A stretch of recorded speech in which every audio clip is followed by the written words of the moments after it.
ಗ್ರಾಮವೊಂದರಲ್ಲಿ ಆರ್ಎಂಪಿ ವೈದ್ಯನಿಂದ ಹೆಣ್ಣು ಮಕ್ಕಳ ಜೀವದ ಜೊತೆ ಚೆಲ್ಲಾಟ.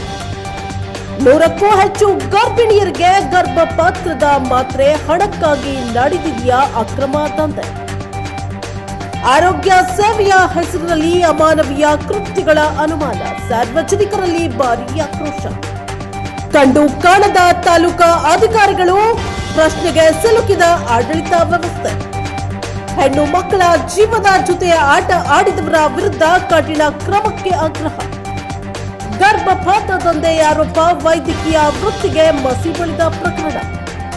ಕಾನೂನು ಕೈಗೆತ್ತಿಕೊಳ್ಳಬೇಕಾದ ಹೊತ್ತಲ್ಲಿ ಕೈಕೊಟ್ಟಿ ಕುಳಿತಿದ್ಯಾ ಇಲಾಖೆ. ಹಳ್ಳಿಯೊಂದರ ಪ್ರಕರಣ ತನಿಖೆ ಯಾವಾಗ, ಹೊಣೆಗಾರಿಕೆ ಯಾರದ್ದು? ಜನರ ಜೀವಕ್ಕೆ ಬೆಲೆ ಇಲ್ಲವೇ? ಆಡಳಿತದ ನಿರ್ಲಕ್ಷ್ಯಕ್ಕೆ ಸಾರ್ವಜನಿಕರ ಆಕ್ರೋಶ. ಆರೋಪ ಸತ್ಯವಾದ್ರೆ ಕಠಿಣ ಶಿಕ್ಷೆ ಅನಿವಾರ್ಯ. ನ್ಯಾಯಕ್ಕಾಗಿ ಹೋರಾಟ ಆರಂಭ.